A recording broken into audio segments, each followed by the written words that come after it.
Bismillahirrahmanirrahim. Assalamualaikum warahmatullahi wabarakatuh. Alhamdulillahi rabbil alamin. Wabihi nasta'in wa ala umuri dunya waddin. Wassalatu wassalamu ala ashrafil anbiya'i wal mursalin Sayyidina Muhammadin wa ala alihi wa sahbihi ajma'in, amma ba'du. Alhamdulillah, pemirsa channel YouTube Alilas Ujung Bone dimanapun berada, marilah kita senantiasa bersyukur kepada Allah Subhanahu wa Ta'ala atas segala limpahan rahmat dan kasih sayangnya, sehingga pada kesempatan hari ini menjelang buka puasa, mudah-mudahan kita semua masih dalam keadaan sehat walafiat. Dan sebagai bukti syukur kita kepada Allah adalah bagaimana kita banyak-banyak berterima kasih, banyak-banyak mengucapkan hamdalah, banyak-banyak membuktikan dalam bentuk perbuatan. Bisa salah satunya adalah dengan berbagi buka puasa, berbagi kepada sesama yang membutuhkan, utamanya adalah keluarga yang terdekat. Salawat dan salam tak lupa kita untuk selalu haturkan kepada junjungan Nabi besar kita Muhammad sallallahu alaihi wasallam, Nabi yang sangat kita cintai, Nabi yang sangat kita rindu-rindukan, Nabi yang sangat kita inginkan bertemu bahkan dalam keadaan mimpi pun. Karena sesungguhnya ketika kita bermimpi bertemu dengan Nabi, maka kata Nabi, itu adalah saya, dan tidak mungkin para setan bahkan iblis untuk memalsukan mimpi menyerupai dengan beliau. Baiklah, pada kesempatan hari ini dalam program Ramadan Barakah oleh channel YouTube Alilas Ujung Bone mengadakan suatu program yang mana melakukan kajian ataupun ceramah agama menjelang buka puasa. Kesempatan pada hari ini adalah saya akan membawakan suatu materi yang berkaitan dengan balasan bagi orang yang berpuasa. Tentunya kita tahu bahwa orang yang berpuasa tidaklah mudah. Karena kenapa?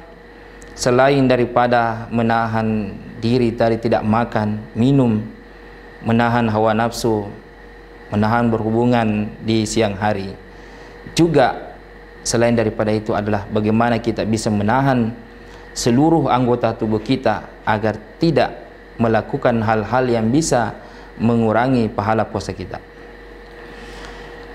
Adapun balasan bagi orang yang berpuasa, yang pertama adalah ketika seseorang mampu berpuasa dengan keimanan dan pengharapan penuh kepada Allah, maka akan diampuni dosanya oleh Allah yang telah lalu.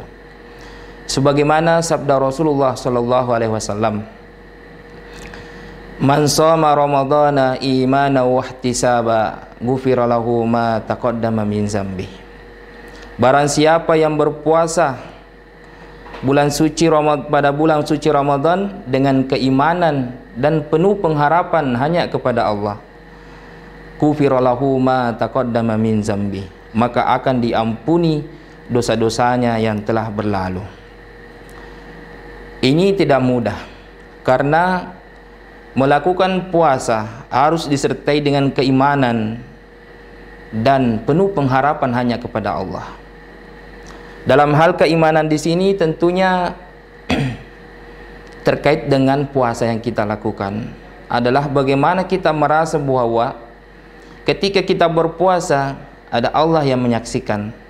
Karena pada sejatinya manusia lain tidak mengetahui apakah kita berpuasa atau tidak. Yang tahu itu hanya Allah Subhanahu wa Ta'ala dan diri kita sendiri. Sebab kenapa? Mungkin di siang hari tidak ada orang, semua orang lagi istirahat. Kita tiba-tiba ambil air di kulkas, kita masuk dalam kamar, kita meminumnya, lalu kemudian setelah itu kita keluar dan orang-orang di sekitar kita masih menganggap kita sedang berpuasa, padahal kita sudah berbuka tadi. Jadi puasa ini betul-betul adalah bentuk kepercayaan diri kita, bentuk kejujuran dari dalam diri kita. Bagaimana kita bisa jujur kepada diri sendiri bahwa kita telah berpuasa. Kita tidak merubah atau membatalkan puasa kita, karena hanya kita yang tahu dengan Allah Subhanahu wa taala. Bahkan mungkin utamanya para ibu-ibu mungkin yang sedang lagi masak di sore hari, ketika mencicipi makanan, mungkin untuk hanya sekedar merasakan apakah sudah tergarami atau misalkan sudah tergulai atau tidak, maka ulama kita masih membolehkan, tetapi dengan syarat tidak menelannya. Tetapi ketika kita melakukan sebaliknya, mungkin merasakan rasa garam atau rasa manis atau rasa yang lainnya, tetapi kita menelannya, maka saat itu juga puasa kita batal. Itu menandakan bahwa betul-betul bahwa puasa ini memang harus disertai dengan keimanan. Kita meyakini bahwa Allah melihat kita, Allah Maha mengetahui dimanapun kita berada. Tidak bisa kita menganggap bahwa Allah tidak melihat kita walaupun kita bersembunyi di mana. Terus yang kemudian yang kedua adalah hanya berharap kepada Allah. Jadi bukan kita berpuasa karena ingin dilihat oleh orang lain, ingin diketahui oleh orang lain bahwa kita ini lagi puasa. Tidak demikian. Kita harus meyakini dalam diri kita bahwa hanya kepada Allah saya berpuasa, hanya karenanya lah saya berpuasa, bukan karena mungkin merasa gengsi karena kita sudah besar masa kita tidak puasa, sedangkan anak kecil saja puasa. Oleh karena itu, yang harus kita lakukan adalah memperbaiki niat kita, karena niat awal inilah yang menentukan bagaimana kualitas nanti ibadah puasa kita. Balasan yang kedua, orang yang berpuasa tentunya memiliki bau mulut yang sangat bau. Bahkan saya menjamin bahwa semua kita di dunia ini tidak ada yang orang yang berpuasa yang bau mulutnya harum.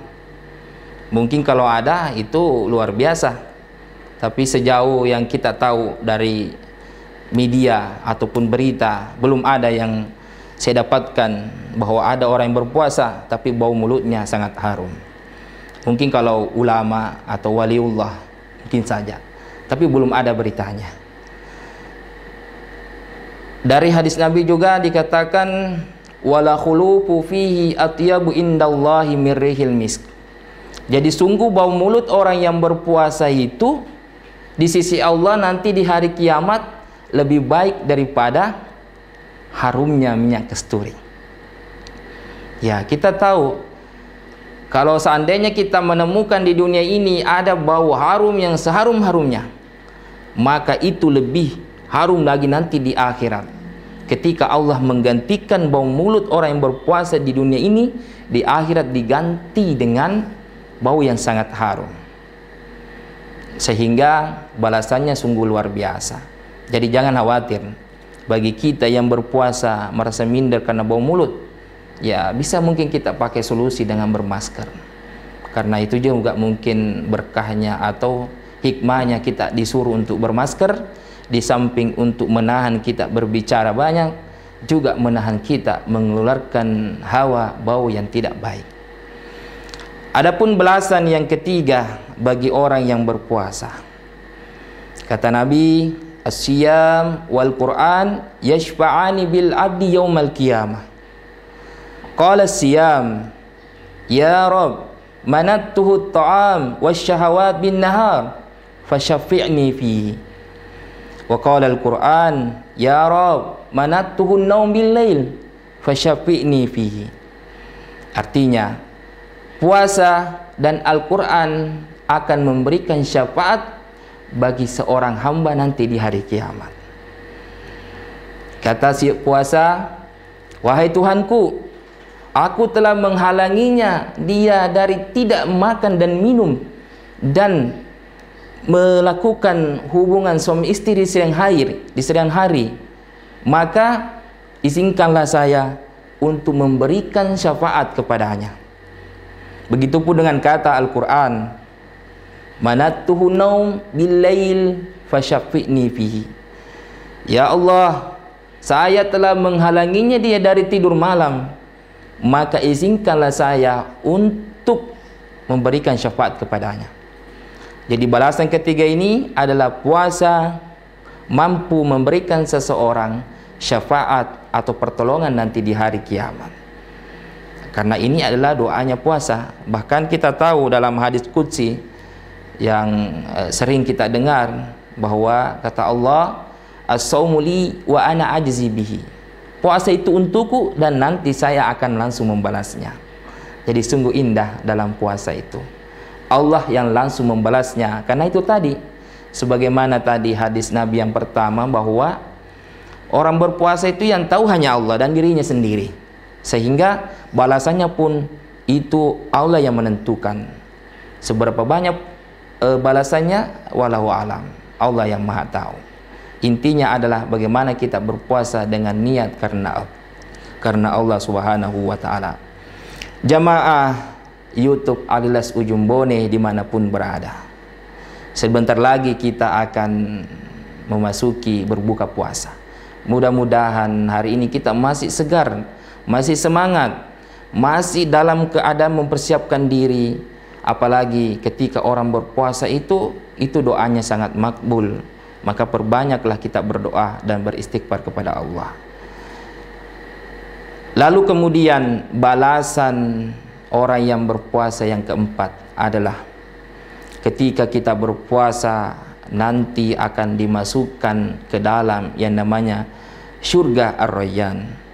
Surga Ar-Rayyan ini merupakan surga yang dikhususkan hanya untuk orang-orang yang berpuasa.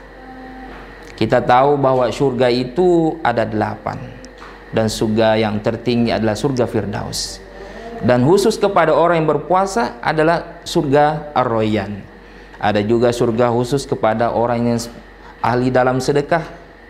Ada juga orang yang ahli dalam berbuat baik dan sebagainya, bahkan ahli dalam mengerjakan sholat.